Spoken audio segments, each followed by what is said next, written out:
और लग गई भाई आई खाती बिरादरी का छिटका। नैहरे में घूम घूम चला उलू बकरी, आके ससुरे में तू गिया कहलू तुहरी।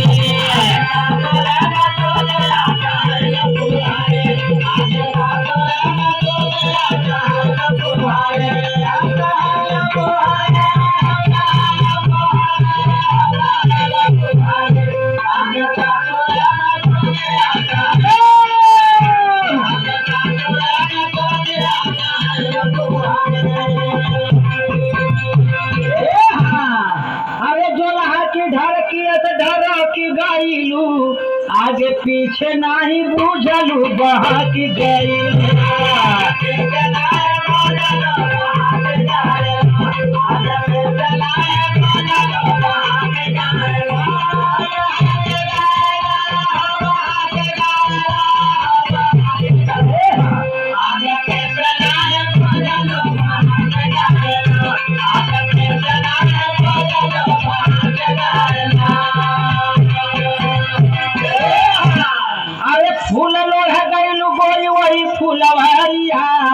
अमलिया के बेटा तोहर धोइला से अछारिया।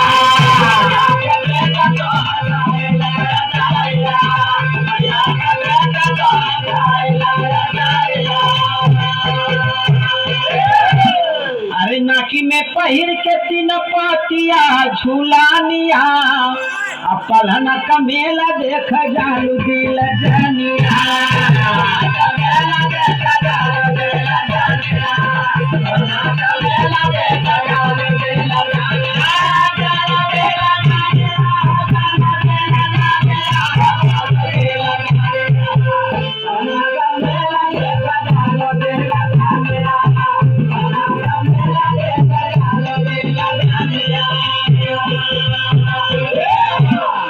पलहन के मेला में चलू खिलाई, तोह के बोलाव मन रखना हलुआई।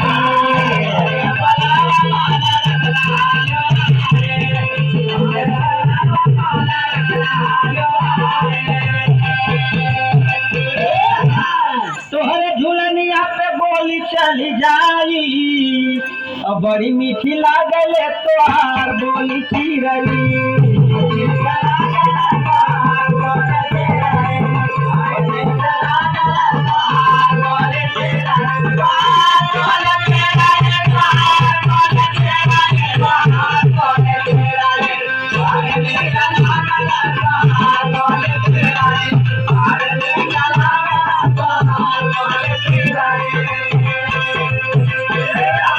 अरे काने कल फुलावा सोहरा दे पेटे झुलावा।